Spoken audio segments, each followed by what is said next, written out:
আল্লাহ তাআলার জবরদস্ত নবী ছিলেন আইয়ুব আলাইহিস সালাম। আল্লাহ তাআলা আইয়ুব আলাইহিস সালামকে এত ধন দৌলত সম্পদ দিয়েছিলেন, যেমন স্ত্রী তেমন সন্তান তেমন ধন সম্পদ রাজত্ব আল্লাহ তাআলা আইয়ুব আলাইহিস সালামকে দিয়েছিলেন। তো আইয়ুব আলাইহিস সালাম আল্লাহ তাআলার খুব বেশি ইবাদত করতেন, খুব বেশি ইবাদত করতেন। তো শয়তান আল্লাহ তাআলাকে বলতেছে, এই যে আপনার আইয়ুব নবী আপনার এত ইবাদত করে কেন জানেন? কেন ইবাদত করে?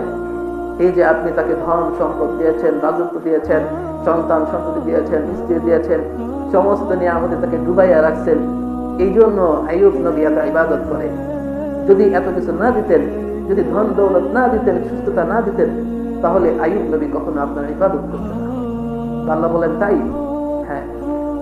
আল্লাহ বলেন তাই? শয়তান বলল হ্যাঁ, ঠিক আছে, তাহলে আইয়ুব নবীর পরীক্ষা হয়ে যাক।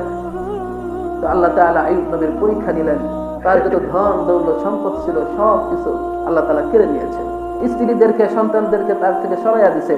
আল্লাহ তাআলা তার শরীরে এমন একটা রোগ দিয়েছে যে পুরো শরীরে শুধু জিহ্বা আর চোখ ছাড়া, জিহ্বা আর চোখ ছাড়া গোটা শরীরে ঘা জন্ম নিয়েছে, এমন ভাবে যে ওই ঘায়ের ভিতর পোকা এরকম গোস্ত রক্ত খায়।